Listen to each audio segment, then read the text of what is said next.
Clap along if you feel like a room without a roof. Clap along if you feel like happiness is the truth. Clap along if you know. Who is Shel Silverstein? Shel Silverstein was born September 25th, 1930 in Chicago. He was a poet, singer, songwriter, cartoonist, screenwriter, and children's book writer. He served in the Army in Japan and Korea. He had 2 children, and he died May 10th, 1999 in Key West, Florida. The first poem is called Messy Room by Shel Silverstein. Whosever room this is should be ashamed. His underwear is hanging on the lamp. His raincoat is there in the overstuffed chair, and the chair is becoming quite mucky and damp. His workbook is wedged in the window.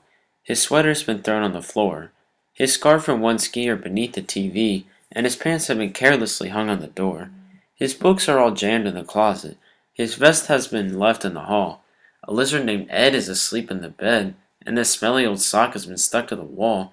Whosever room this is should be ashamed. Donald or Robert or Willie or, you say it's mine? Oh dear, I knew it looked familiar.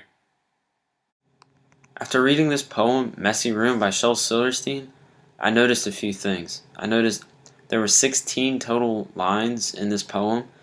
It was written in a free verse. There was no pattern set to it other than the rhyme scheme, which alternated every line. It started on the second line, and then it went to the fourth line. So the second and the fourth had the same rhyme scheme. The sixth and the eighth had the same rhyme scheme. The 10th and the 12th had the same rhyme scheme, and the 14th and the 16th lines all had rhyme schemes. All different rhyme schemes, but they were the same within each other. I noticed that his was repeated 10 different times. Shel Silverstein, the author, doesn't specifically state that the room is a boy or a girl's room, but it is implied with him that this is a boy's room, and this is quite a bit sexist, because they're just implying that this is a guy's room and that men are filthy and that they have messy rooms and they don't take care of themselves. So when I was reading this poem, I found the rhyme scheme, and it goes as follows: A B C B D E F E G H I H J K L K. So this is every alternating line.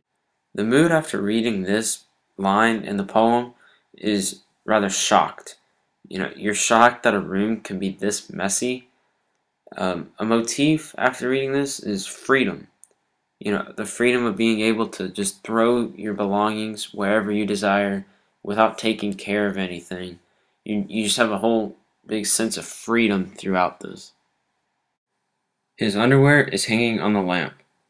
This is the first time that Shel Silverstein uses the pronoun his to show that this room belongs to a male, and it is repeated throughout this poem. Now, underwear is typically a private piece of clothing that you would keep tucked in a drawer. You wouldn't typically throw it or hang it on the lamp.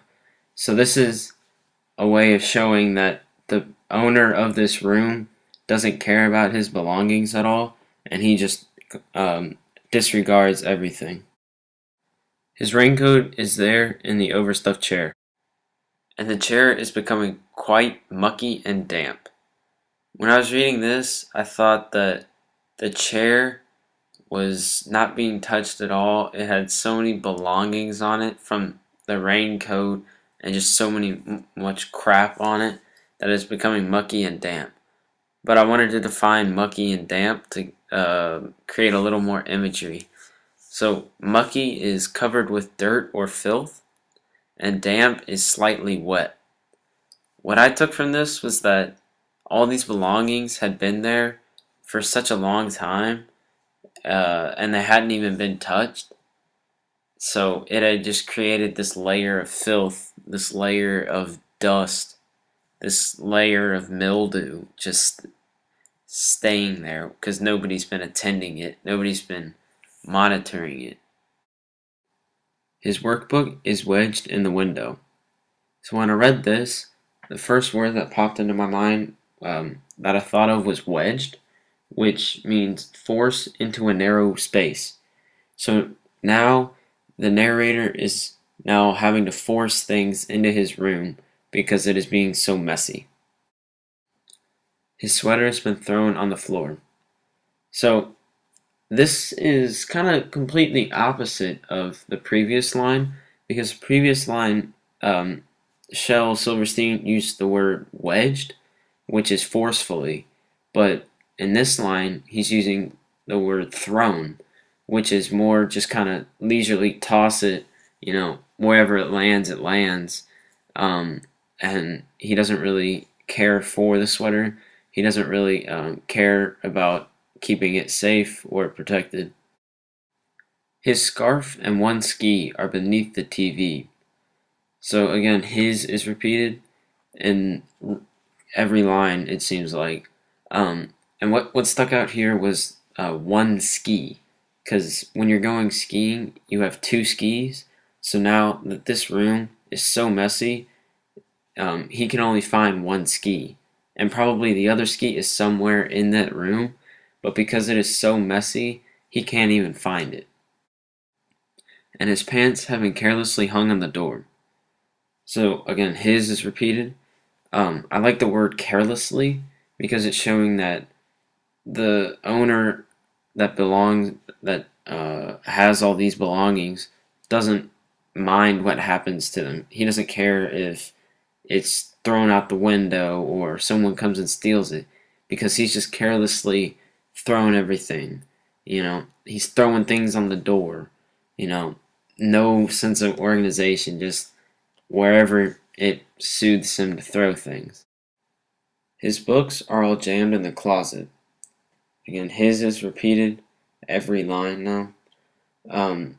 Jammed sticks out to me because, again, just like the line before talking about his workbook wedged in the window, his books are being forced into the closet now. They're being jammed in there, just wherever he can find room. And I thought it was interesting because books and workbook, they're kind of the same thing, yet one is being forced into a window and one is being forced into a closet. So this really shows that there is no sense of organization and he's just losing everything right and left. His vest has been left in the hall.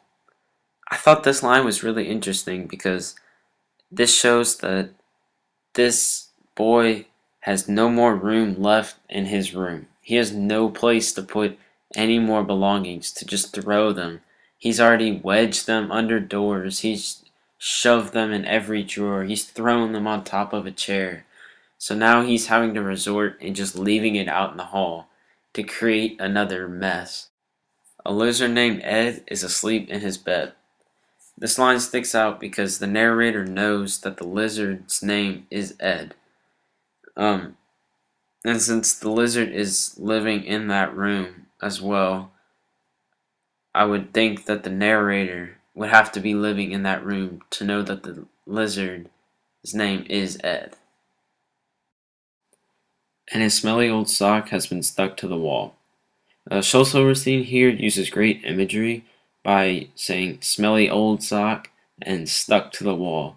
So you get this image of this stinky, nasty, brown, dark, smelly sock that is being stuck to the wall by its stench and its stickiness.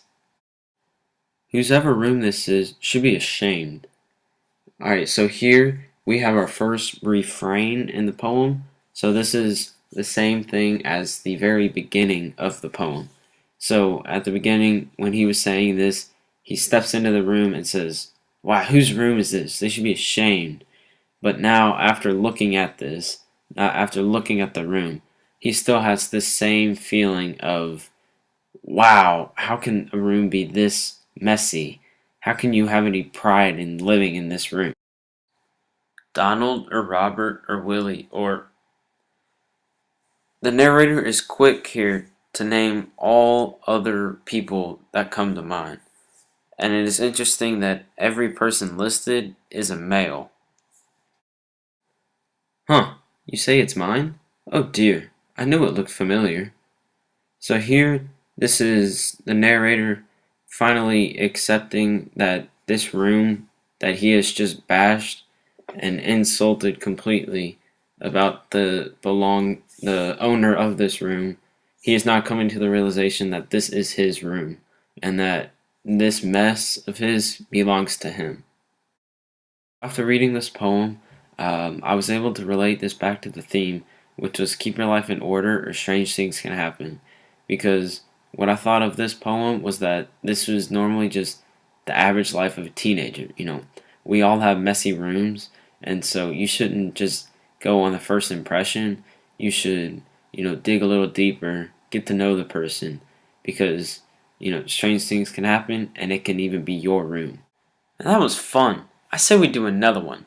How about Bear in There by Shel Silverstein? The second poem is Bear in There by Shel Silverstein. There's a polar bear in our Frigidaire. He likes it 'cause it's cold in there. With his seat in the meat and his face in the fish and his big hairy paws in the buttery dish. He's nibbling the noodles, he's munching the rice, he's slurping the soda, he's licking the ice. And he lets out a roar if you open the door. And it gives me a scare to know he's in there.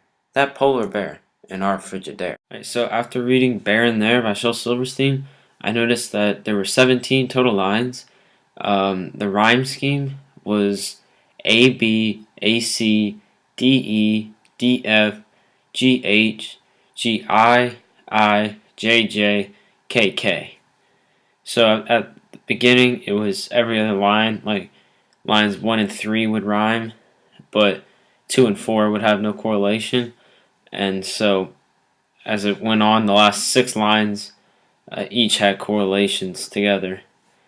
I noticed that the words his and he, or he's and he, were all repeated multiple times, 10 times total.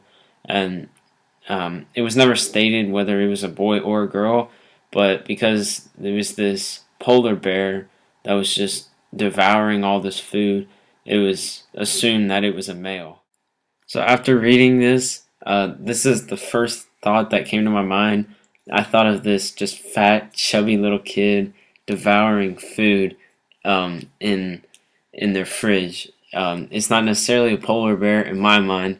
This is just what I was thinking. The author made me think of this image when he was writing this poem. There's a polar bear. When I read this line, I thought of symbolism for a polar bear. I thought the polar bear symbolized a young, hungry teenage boy that's ready to devour food. The mood created when reading this line is more just real relaxed because it seems like they're almost used to a polar bear being in there, so they just simply state there's a polar bear in there, and there senses no panic or frightening. In our Frigidaire. Our shows a possession that the Frigidaire is both the narrator's and the bear's, and that they both are allowed to be in the Frigidaire, and they both own it. He likes it because it's cold in there. This is the first time that he shows up in the poem. It shows a form of masculine, that the polar bear here is a male, and that without it being stated that you can determine that this beast is in fact a male.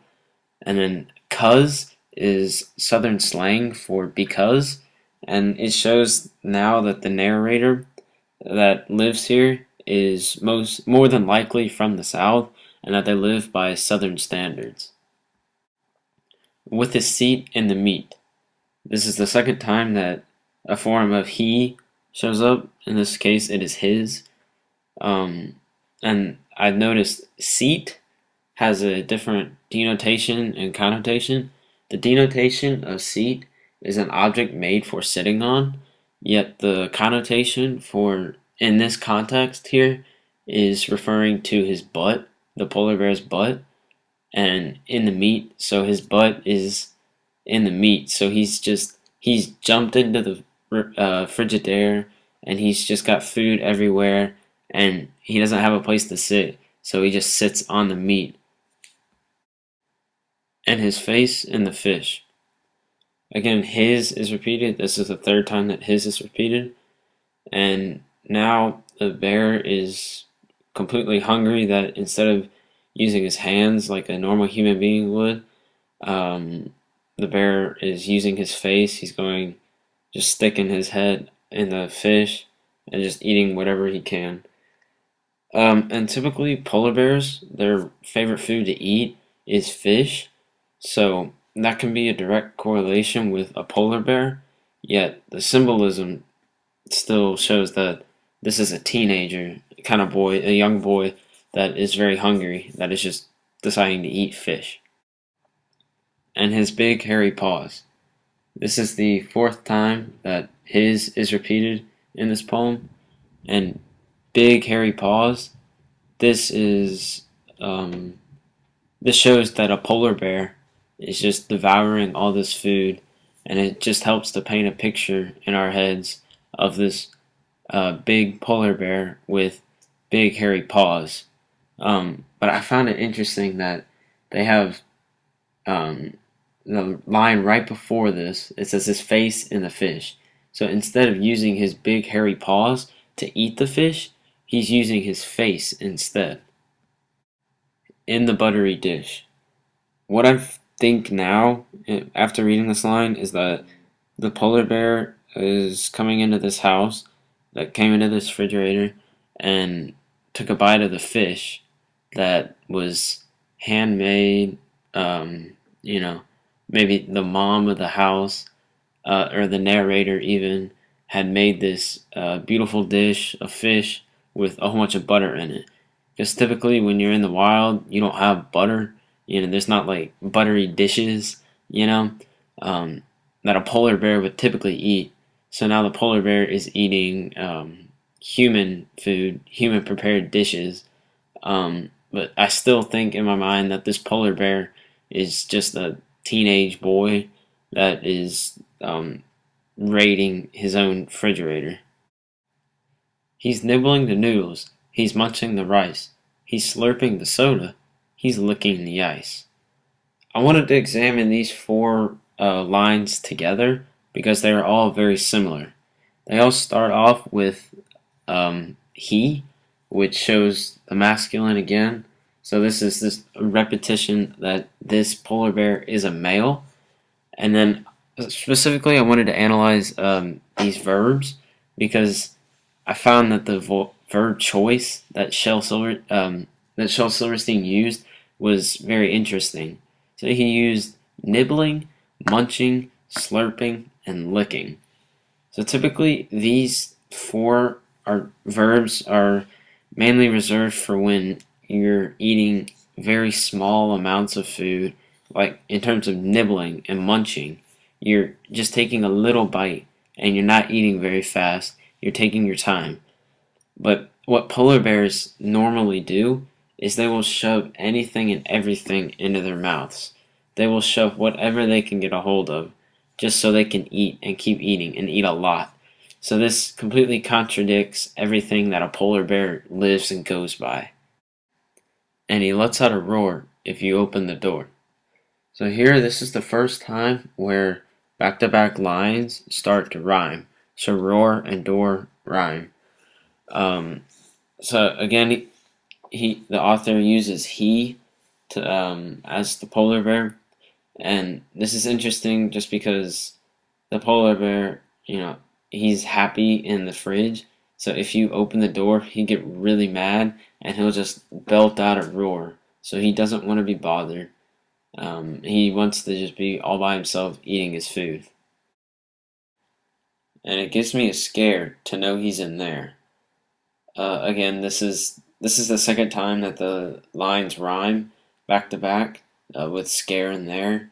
And this is the last time that he is used in this poem. He referring to the polar bear. And the narrator now feels that they are scared to be able to go to the fridge because they know that the polar bear is there. And I think that they are scared because the way that they say that they are scared it makes me feel that they are worried about the belongings inside. They're worried about the food that is inside the fridge. They're worried about the fridge itself because the polar bear is eating food. It's just devouring it. That it may destroy the fridge in the process without even intending to. That polary bear and our frigidity dare. Shel Silverstein is wrapping up the poem here. He's restating the first two lines in the poem. It is the same message and the same kind of words, but he mixes it up a bit. So instead of saying, there's a polar bear, I've never seen this before, there it is. Now at the end, they're saying, that's the polar bear. It's almost like they have, instead of being shocked that a polar bear is in their fridge, they have now almost accepted it and just come to the realization that, yep, that's normal. The polar bear is in our frigidity dare now. So after reading both of these poems, Messy Room and Bear in There by Shel Silverstein, there was a form of the word his, which could be he or he's or his. It was used a total of 20 times. So what I connected with this, with the author background, was Shel Silverstein never had a son when he wrote these poems. He wrote these poems in 1981. He had a daughter already by then. He didn't have his first son, his one and only son, until 1983. So when he uses the repetition of he and a male in his poems, he could be talking about the son that he wishes he had, that he never had when he wrote these poems. Because I'm happy. Clap along if you feel like a